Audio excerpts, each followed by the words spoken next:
Hi friends అందరికీ. ఈరోజు వచ్చేసి సండే కదా. ఇంకా నేనైతే ఈరోజు ఒక 10 రోజుల నుంచి అసలుకి దేవుడికి పూజ కూడా చేయలేదన్నమాట. ఇంట్లో ఎక్కడి పనులు అక్కడనే ఆగిపోయినాయి. ఇంకా చేయకూడదన్నమాట, అందుకనేసి చేయలేదు.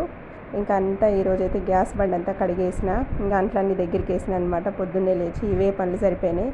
ఇంకా వంటిల్లంతా మంచిగా కొంచెం సర్దేసుకున్నాను అనమాట.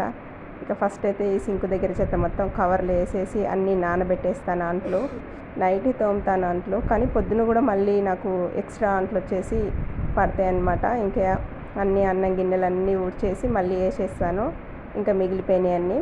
నైట్ అయితే సింక్లో అయితే అస్సలు అంట్లు ఉంచిన అనమాట. పొద్దున్నే అయితే నాకు నీట్గా ఉండాలి. ఇంకేమైనా మనం టీ పెట్టుకున్నాయి, ఇంకా ఏమన్నా గ్లాసులు చెంబులు లాంటివి ఉంటే నైట్ తాగేసినాయి అవి పొద్దున్నే వేసుకుంటాను అనమాట.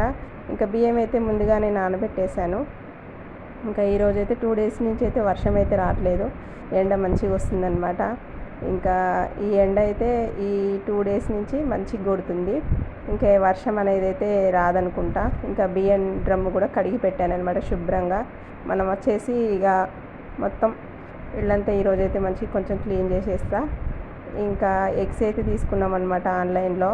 అయితే ఇంకా వచ్చి పొద్దున్నే వెళ్ళిపోయారనమాట, అందుకనేసి పనికి వెళ్ళిపోయారు. అందుకనేసి ఎగ్స్ అయితే ఆన్లైన్లో బుక్ చేశారనమాట. అంటే మనం ఎగ్స్ వచ్చేసి చెక్ చేసుకోవాలి, ఎక్కడైనా పగిలినా ఏదైనా డ్యామేజ్ ఉన్నా మళ్ళీ మనకి రిటర్న్ ఇచ్చేస్తే మళ్ళీ వేరే గుడ్లు అనేవి ఇస్తారనమాట. అందుకనేసి చూస్తూ ఉన్నాను. కాకపోతే సైజ్ వచ్చి కొంచెం చిన్నగా ఉన్నాయి, కానీ తొందరగా వస్తున్నాయండి. 5 నిమిషాలు 10 నిమిషాల్లో ఏది బుక్ చేసుకున్నా.